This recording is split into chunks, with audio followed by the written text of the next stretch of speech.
Hi everyone. तो चलिए आज हम इंग्लिश का पेडागोजी का टैग वर्ड आपको देंगे। पैसेज तो सबको बन ही जाएगा, क्योंकि पैसेज में जो रहता है आपको उसी में से आपको आंसर खोजना रहता है। इसके बाद जो रहता है थोड़ा बहुत ग्रामर रहता है, तो वो आप लोग को बन ही जाएंगे। बात रहे पेडागोजी की, उसका टैग वर्ड में आप लोग के साथ देंगे लास्ट एग्जाम की आखिरी रात, जो क्या बोलते हैं, जो आप लोग के लिए मतलब जिसका एग्जाम कल होगा उसके लिए बहुत ही हेल्पफुल होगा, जिसके लिए आगे एग्जाम होगा उसके लिए भी हेल्पफुल होगा। तो चलिए हम देखते हैं, वीडियो को ना देरी करते हुए टैग वर्ड पर चलते हैं। तो सबसे पहले आप लोग जो नए बने हैं चैनल से बन जाइए, आपको लगता है कि अच्छा है तब, ताकि आपको रोज नए नए ट्रिक के साथ हम आएंगे आप लोग के साथ सीटेट पास करने के लिए।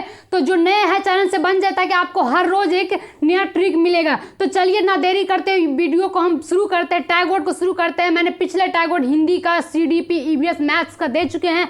आपको आज इंग्लिश का और हो सके तो संस्कृत का भी दे देंगे। तो चलिए देखते हैं, टैग वर्ड को पूरा तरह से समझते जाएंगे। तो सबसे पहले इंग्लिश का जो टैग वर्ड होगा, जिससे पेडागोजी आपका 15 नंबर आना निश्चित है। जिसको विद्यार्थी जो नहीं समझ पाएंगे बाद में इस वर्ड को समझ के, जो विद्यार्थी बिहार बोर्ड के बच्चे क्या होते हैं, बिहार बोर्ड के बच्चे इंग्लिश पढ़ने में भी दिक्कत होते हैं, तो उन बच्चों के लिए आप इस लैंग्वेज को पकड़ के आप आंसर टिक कर सकते हैं। ज़्यादा से ज़्यादा क्वेश्चन सही होने की संभावना रहेगी। तो चलिए देखते हैं। पहला क्या है, क्रिएटिविटी। मतलब बच्चे में क्रिएटिविटी होना चाहिए, रचनात्मक। मतलब बच्चे क्रिएटिविटी करके सीख रहे। सिंपल सी बात है, ये पॉजिटिव होता है जो सीडीपी में ही। तो ये देखिए, इसी को मतलब जो सीडीपी में वर्ड पढ़ेंगे उसी को इंग्लिश में कह सकते हैं पूरी तरह से, मतलब लिख दिया जाता है। तो आपको पेडागोजी करने के लिए सीडीपी ही ऐसा मात्र आपको विषय है जो हर सब्जेक्ट कवर करने में हेल्पफुल करेगी। तो पर भी हम इंग्लिश टर्म में देख लेते, ताकि आपको वहाँ पे माइंड में रहेगा कि नहीं इंग्लिश टर्म में ये वर्ड था। तो चलिए क्या है क्रिएटिविटी मतलब पहला वर्ड जो क्या है टैग वर्ड क्रिएटिविटी।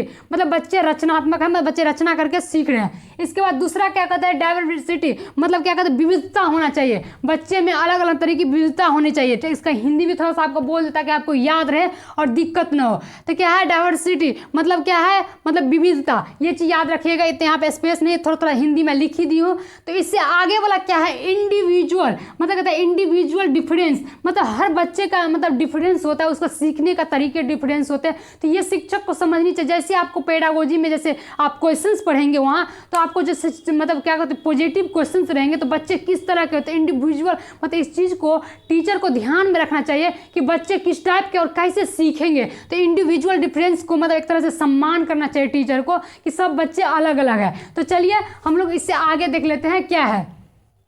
तो क्या है अगला कि मीनिंगफुल लर्निंग। देखिए मीनिंगफुल लर्निंग मतलब ये चीज़ हिंदी में आपको इसका जो आपको बताए हुए थे, अर्थपूर्ण मतलब बच्चे मतलब होना चाहिए। मतलब बच्चे अर्थपूर्ण पढ़े तो क्या है अर्थपूर्ण लेकर पढ़े। ऐसा नहीं कि मतलब बच्चे कुछ समझ ही नहीं रहे कि उसका अर्थ क्या है, तो वो फिर अच्छा नहीं होता है, मतलब विकास डेवलपमेंट अच्छा नहीं होगा। तो क्या है मीनिंगफुल लर्निंग होना चाहिए, ठीक है। जिससे आपको ये याद रखिएगा, जहाँ पढ़ने की बात आएगी, जहाँ रीडिंग की बात आएगी, वहाँ आप ये क्वेश्चन टिक करेंगे, मीनिंगफुल लर्निंग बच्चे करते हैं पॉजिटिव में। इससे आगे देख लेते हैं हम लोग क्या है।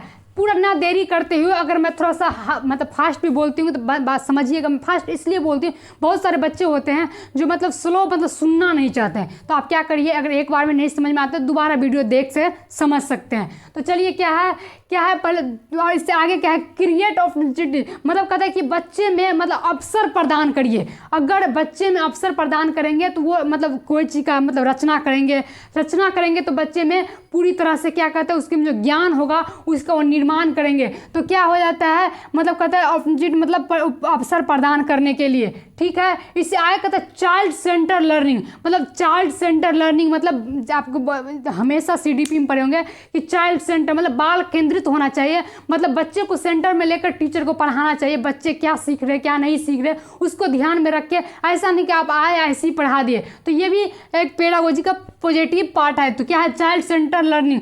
तो सारा पेडागोजी इसी पे आधारित है, याद रखिएगा। बच्चे को सेंटर में लेकर सारा पेडागोजी पार्ट यहीं पे है। तो जिस दिन आप इस चीज़ को समझ गए कि चाइल्ड सेंटर एजुकेशन देना है, चाहे कुछ भी हो जाए, निगेटिव होता है, तो आप चाइल्ड सेंटर को मान लीजिए, सारा क्वेश्चन आपको सही हो जाएगा। तो ठीक है। इसके बाद कहते हैं हैबिट फॉर्मेशन। मतलब हैबिट मतलब बच्चे का अच्छे से आदत का निर्माण कराने के टीचर का, मतलब वो जिस तरह से सीख रहे उसमें अच्छे मतलब उसको अलग अलग तरीकों से अच्छे से कि नहीं तुम ये भी कर सकते हो, तो बच्चे क्या होंगे वहाँ से मोटिवेट होंगे। मतलब उसको अच्छे से आदतों को नहीं, वो भी सोचेगा नहीं ये से बेटर ये है, तो वो उस चीज़ को सीख लेंगे। तो यही कहते हैं कि अच्छे से आदतों का निर्माण है। मतलब ये चीज़ अगर वर्ड में रहे हैबिट फॉर्मेशन, तो आपको ये सही होगा, याद रखिएगा। इसके बाद कहते हैं child language is a the मतलब रिसोर्स, मतलब बच्चे का जो मतलब लैंग्वेज है, रिसोर्स मतलब संसाधन है, वो एक तरह से टीचर को, अगर बच्चे अगर पूरी तरह से क्या कहते हैं बहुभाषिकता यहाँ कह सकते हैं हम, अगर बच्चे अलग अलग भाषा की है तो रिसोर्स में उसके संसाधन के रूप में लेना चाहिए टीचर को। तो देखिए संसाधन को इंग्लिश में रिसोर्स मतलब कह सकते हैं, वहाँ पे लिखे, तो टर्म जानने से आपका क्वेश्चन आधा बन जाएगा। इंग्लिश फॉर्म में है वो क्या हो जाता है, हम लोग को हिंदी फॉर्म में, यहाँ एक इंग्लिश फॉर्म में है, तो इस चीज़ को आप देख लेंगे तो वहाँ क्वेश्चन बनने में आपको थोड़ी सी मतलब सहूलियत होगा, क्योंकि बहुत चीज़ बिहार बोर्ड के बच्चे तो ध्यान से उतर जाते हैं कि इसका इंग्लिश क्या होगा। तो ठीक है, तो यहाँ से पता चल जाएगा रिसोर्स में एक संसाधन के रूप में लेना चाहिए।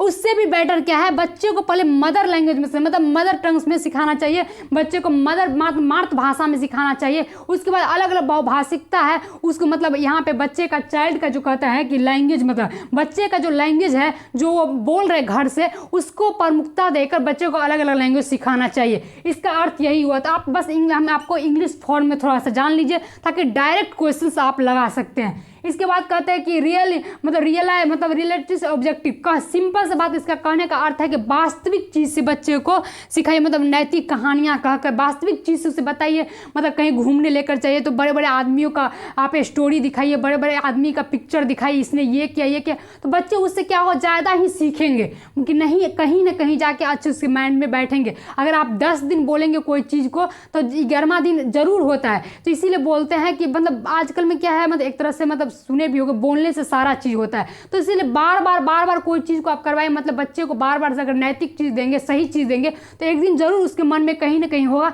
कि नहीं ये चीज़ सही है। तो यही बात यहाँ पे कहा गया है कि वास्तविक चीज़ से जोड़ना चाहिए बच्चे को। इसके बाद कहता है कि पोर्टफोलियो असेसमेंट, तो ये चीज़ तो सब जानते हैं, जहाँ पोर्टफोलियो रहेगा तो वो, क्योंकि बच्चे का इसमें जो आकलन का जितना मतलब होता है उस बेटर होता है। तो ये ठीक है, ये अपने बच्चे का इसमें जीवन का मतलब सारा चीज़ कह सकते हैं। बच्चे के स्कूल के दौरान जो जुड़ा रहता है सारे क्रिएटिविटी जितना बच्चे करते हैं ये सारे चीज़ रहते हैं पोर्टफोलियो में, तो ये तो पॉजिटिव वर्ड है ही। इसके बाद कहता है पर्सनल रिस्पॉन्स क्वेश्चंस, मतलब जब बच्चे क्वेश्चन आंसर करे तो उसका रिस्पॉन्स मतलब देना चाहिए टीचर को, ऐसा नहीं कि उसको डांट फटकार के बैठा देना चाहिए। तो ये होना चाहिए, मतलब व्यक्तिगत मतलब कहते हैं मतलब बच्चे में क्वेश्चंस, बातचीत, संवाद, सिंपल से बात इसको हम कह सकते हैं संवाद, मतलब क्वेश्चंस का संवाद हो, बातचीत का संवाद हो, ये सारे चीज़ हो सकता है। ठीक है, इसके बाद अगला कहते हैं लर्निंग बाय डूइंग, तो ये तो मतलब कह सकते हैं पूरी तरह से पॉजिटिव है। लर्निंग बाय डूइंग, बच्चे करके सीखेंगे तो ये तो होगा ही, जहाँ लर्निंग बाय डूइंग होगा वहाँ जा सकते, लेकिन क्वेश्चंस को हेडिंग को आप पॉजिटिव और निगेटिव पकड़ लेंगे, बस आपका क्वेश्चन बन जाएगा। बार बोल रहे हैं क्वेश्चंस की पॉजिटिव और निगेटिव को देखिए आपके क्वेश्चंस कहता क्या है, बाद बाकी क्वेश्चन आंसर में कुछ नहीं रहता है। इसके बाद चाइल्ड एक्सपीरियंस, मतलब बच्चे के जो एक्सपीरियंस है, याद रखिएगा जो बच्चे में एक्सपीरियंस है, जो बच्चे सीख कर घर से आते हैं या बच्चे जो सीखेंगे उसको भी महत्व देना चाहिए टीचर को। ये मतलब ऐसा नहीं कि जो हम पढ़ा रहे हैं वही सही है, वो जो बोल रहे हैं उसको सुननी चाहिए। अगर वो गलत ही बोल रहे हैं तो गलत बोल के ही वो सीखेंगे, नहीं मैंने यहाँ गलत किया तो मेरे से ये गलत हुआ तो आगे ये चीज़ सही होगा। तो ये बोलता है चाइल्ड एक्सपीरियंस को लेना चाहिए एक टीचर को। ठीक है, इससे आगे कहता है इंक्लूसिव, मतलब समावेशी शिक्षा। इंक्लूसिव मतलब क्या होता है, समावेशी शिक्षा मतलब क्या है कि बच्चे को मतलब सबको एक साथ पढ़ाना चाहिए, ऐसे नहीं कि तेज बालों को हम ज़्यादा ध्यान देंगे और कमज़ोर बालों को कम ध्यान देंगे। तो समावेशी शिक्षा में क्या होता है कि सारे बच्चे को हम साथ में लेंगे। इसके बाद कहते हैं इनरिचमेंट प्रोग्राम, मतलब संवर्धन। इनरिचमेंट प्रोग्राम का मतलब क्या होता है, संवर्धन, याद रखिएगा। तो संवर्धन, तो ये चीज़ हमेशा, ये सारे टैग वर्ड जो है पॉजिटिव है, याद रखिएगा।